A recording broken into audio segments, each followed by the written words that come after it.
Hey hi guys, வந்துட்டீங்களா? Part 6ஓட ஸ்டார்டிங்ல நம்ம நொண்டி தாத்தா மத்தவங்க எல்லாரையும் பார்த்து, யாராச்சும் நினைச்சு பார்த்திருப்பீங்களா? ஒரு 12 வயசு பையன் இந்த மார்ஷல் வேர்ல்ட்ல டாப்ல இருக்கிற ஹெவன்லி டீமன் செக்டோட தலைவர்னு நம்ம மோரை பத்தி பெருமையா சொல்லிக்கிட்டு இருக்காரு. அப்படியே கட் பண்ணி நம்ம பாட்டிமாவையும் ஹீரோவையும் காட்டுறாங்க. நம்ம பாட்டிமாவோட செக்ட் ஆளுங்க எல்லாம் தங்களோட செக்டுக்கு போக ரெடியாக, நம்ம பாட்டிமா தன்னோட மாஸ்டர் கிட்ட நம்ம ஹீரோ பெரிய ஆளானதும் இந்த கிரேட் வேஸ்ட்லேண்டை விட்டு வெளி உலகத்துக்கு வருவான், அது வரைக்கும் நீங்க தான் பாத்துக்கணும்னு சொல்லி வழி அனுப்பி வைக்கிறாங்க. அப்படியே இங்க கட் பண்ணி ஒரு ஆள் பனிமலைக்குள்ள நின்னு ஒரு வாளால பாறைகளை கட் பண்றத காட்டுறாங்க. யாருடா இதுன்னு பார்த்தா, ஹே, இது நம்ம ஹீரோவா? நம்ம சுட்டி பையனா இவ்வளவு ஹேண்ட்ஸமான ஆளா மாறி நிக்கிறது? சரின்னு நம்ம ஹீரோ பிராக்டிஸ் பண்ணிக்கிட்டு இருக்கப்போ பார்த்தா ஒரு பெரிய பறக்கிற யாங்காங் தேசத்து கப்பலும், அதுக்கு முன்னாடி கிரிஃபின் அண்ட் ஹாரி பாட்டர் சீரீஸ்ல வருமே சிங்க உடம்பும் ஈகிளோட தலையும் இருக்கிற மித்திக்கல் பீஸ்ட், அதுங்க கணக்க பறந்து வருது. ஏதோ சரியில்லைன்னு புரிஞ்சுக்கிட்ட நம்ம ஹீரோ இந்த நியூஸ நம்ம தாத்தா பாட்டி கிட்ட சொல்றதுக்காக செம ஸ்பீடா ஓடிக்கிட்டு இருக்கான். அப்ப பார்த்தா தரவழியாவும் கணக்க வீரர்கள் ஓடிக்கிட்டு இருக்கத நம்ம ஹீரோ நோட் பண்றான். அவங்களோட போர்க்கவசத்தை பாக்குறப்போ அவனுங்களும் யாங்காங் தேசத்துக்காரங்க மாதிரி தான் இருக்கு. பட் ஏன் இவனுங்க தங்களோட கப்பலை மறைஞ்சு ஃபாலோ பண்றாங்கன்னு யோசிச்சுக்கிட்டே நம்ம ஹீரோ ஓடி போய்கிட்டு இருக்கான். இப்படியே இங்க கட் பண்ணி அந்த ஷிப்பை காட்டுறாங்க. யாங்காங் தேசத்துல இருக்கிற ராஜகுரு, அதாவது ராஜாக்கு அட்வைஸ் கொடுக்கிற ஒரு அட்வைசர் மாதிரி, அவர் கிரேட் வேஸ்ட்லேண்டோட பண்டமாற்று முறையை யூஸ் பண்ணி கிரேட் வேஸ்ட்லேண்டையும் யாங்காங் தேசத்தோட இணைக்கிறதுக்காக இவங்களை இங்க அனுப்பியிருக்கார். அப்போன்னு பார்த்து அந்த கப்பலுக்குள்ள இருந்து ஒரு கியூட்டான போய் ஒரு ஆள் வராரு. அவர் தான் மிஸ்டர் செவன். அந்த மிஸ்டர் செவன் வெளியே வந்ததை பார்த்துக்கிட்டு இருக்கிறத பார்த்த அந்த ஜெனரல் சொல்றான், நீங்க உள்ள போய் பாதுகாப்பா இருங்கன்னு. இவங்களுக்கு மெயினா என்ன ஐடியானா, கிரேட் வேஸ்ட்லேண்ட்ல இருக்கிற கணக்க கடவுள்கள் டீமன்ஸோட சிலைகளுக்குள்ள ஒளிஞ்சிருக்கிற மாயக்கலைய எப்படியாச்சும் தங்களோட யாங்காங் செக்டுக்கு கொண்டு போய் சேர்க்கணும் என்றது. பட் அதுக்குள்ள அந்த ஷிப்பை மறைஞ்சிருந்து ஃபாலோ பண்ணின மாஸ்க் போட்ட வாரியர்ஸ் அட்டாக் பண்ண ஸ்டார்ட் பண்றாங்க. அந்த ஷிப்ல இருந்த மிஸ்டர் செவன் இரக்கம் காட்டாம அவங்களை கொல்லுங்கன்னு ஆர்டர் போடுறாங்க. அப்படியே இங்க கட் பண்ணி நம்ம ஹீரோவும் நரிக்குட்டியும் ஓடி போய்கிட்டு இருக்க, நரிக்குட்டி நம்ம ஹீரோவை ஸ்டாப் பண்ணி இந்த ஆறு ஏன் இப்படி சிவப்பா மாறுதுன்னு கேட்க, நம்ம ஹீரோ தன்னோட கண்ணை ஆக்டிவேட் பண்ணி பார்த்தா அது அந்த ஆத்து தண்ணிக்குள்ள ஒரே புணங்களா இருக்கு.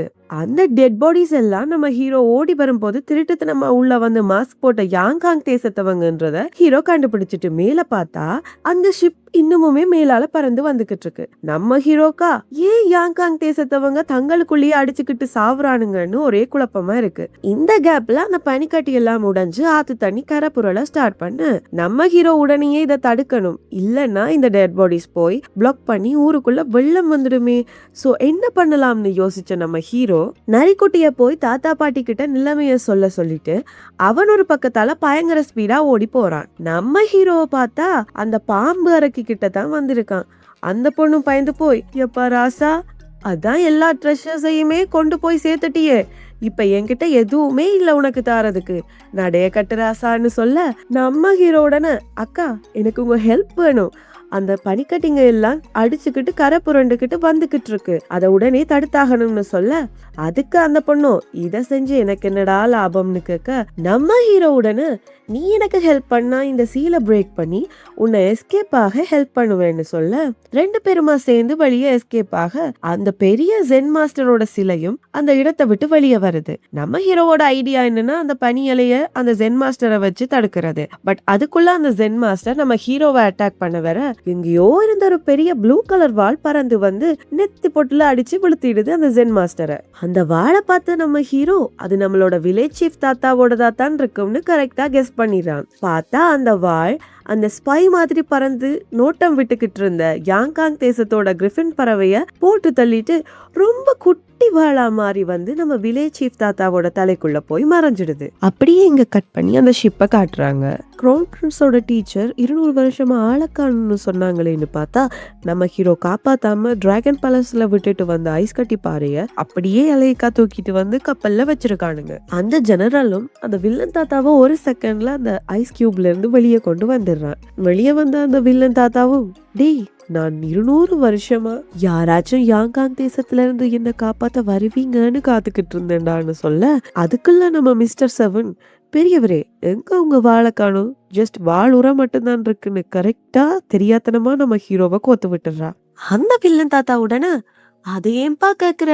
ஒருத்தன் என்னை ஏமாத்தி பறிச்சுட்டு போயிட்டான்னு ரிவெஞ்சுக்கு கிளம்புங்கன்னு ஆர்டர் போடுறார்." அப்படியே இங்க கட் பண்ணி ஒரு வழியா நம்ம ஹீரோவும் நொண்டி தாத்தாவுமா சேர்ந்து அந்த வெள்ளத்தை தடுத்து முடிச்சிட்டு நிக்க, வானத்துல பறந்துட்டு இருந்த யாங்காங் செக்டோட ஷிப் வந்து கீழே தரையில இவங்களை நோக்கி வருது. வந்ததும் வராததுமா அந்த ஜெனரல் நம்ம ஹீரோவை பார்த்து, "நீயா எங்கட பிரின்ஸோட டீச்சரோட வாழை திருடினதுன்னு கேட்க, அதுக்கு நம்ம ஹீரோ, "அவர் என்ன கொல்ல பார்த்தார், நான் ஜஸ்ட் என்ன பாதுகாத்துக்கிட்டேன் அவ்வளவுதான்னு சொல்றான்." அதோட நிப்பாட்டாம, "வாள் மட்டும்தான் இருக்கு என்கிட்ட, அந்த ஆள் உள்ள இருந்தா அவர்கிட்ட வாள் உரையையும் வாங்கித்தாங்கன்னு கேட்டு வைக்கிறான்." உடனே காண்டான அந்த ஜெனரல், "நீ இந்த ஈட்டி கடவுளோட ஸ்டூடெண்ட் படியா தானே இந்த துணிவா பேசுறன்னுட்டு பீரங்கிகளால தாக்க சொல்லி ஆர்டர் போடுறான். அதுக்கெல்லாம் நம்ம நொண்டி தாத்தா செம ஸ்பீட்ல பறந்து வந்து மாசா நிக்கிறார். நம்ம நொண்டி தாத்தா ஆக்சுவலா யாருன்னா, அந்த காலத்துல பேர் போன லெஜெண்டரி திருடன். சொர்க்கத்தையே திருடுற கால்களோட பவர் அவர்கிட்ட இருக்கு. சோ அவர் இவங்க கண் இமைக்கிறதுக்குள்ள அவங்க கிட்ட இருக்கிற எல்லாத்தையுமே ஆட்டே போட்டுறார். அந்த யாங்காங் செக்டோட ராஜகுரு தான் நம்ம நொண்டி தாத்தாவோட காலை ஒரு காலத்துல வெட்டினது. அதுக்குள்ள மிஸ்டர் செவன் ஓடி வந்து என்னோட பர்ஸை மட்டும் கொடுக்க சொல்லி கெஞ்ச, நம்ம ஹீரோவுடனே யாரா இது ஃபைட்டுக்கெல்லாம் குழந்தை அனுப்பி இருக்கிறதுன்னு யோசிக்கிறான். அதுக்குள்ள பார்த்தா கிரீன் கலர்ல சிலந்தி வலை ஒண்ணு எங்க இருந்து வந்துச்சுன்னே தெரியாம வர பார்த்தா ஒரு பெரிய சிலந்தி அதுக்கு மேலால வருது. அந்த பெரிய சிலந்தி மேல நம்ம பொய்சன் தாத்தா செம மாசா என்ட்ரி ஆகுறார். அந்த வலைய வாழால கூட கட் பண்ண முடியல.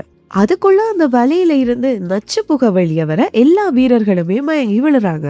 அப்பதான் அந்த வில்லன் தாத்தாக்கு ஞாபகம் வருது, இது பொய்சன் கிங் ஆச்சேன்னு.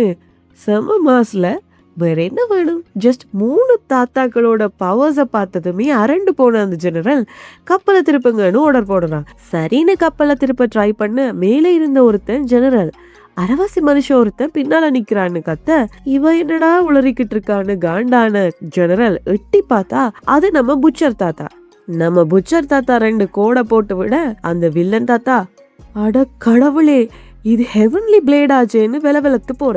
அவர் போட்ட கோடுல 6 பிளந்து கப்பல் விழப்போற டைம்ல அந்த ஜெனரல் தன்னோட பவர்ஸை யூஸ் பண்ணி எப்படியோ மேல கொண்டு வந்துடுறான். அப்பாடான்னு மேல வந்ததும் எடுங்கடா ஓட்டத்தைன்னு செம ஸ்பீட்ல யாங்காங் தேசத்தை நோக்கி புறப்படுறாங்க.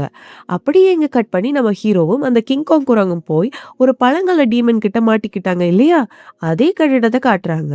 அங்க அந்த டீமனை அடக்கி வச்சிருந்த 9 ஆணியும் ஒவ்வொன்னா கீழே விழுந்து அந்த பழங்கால டீமன் வெளியே எஸ்கேப் ஆகிடுது.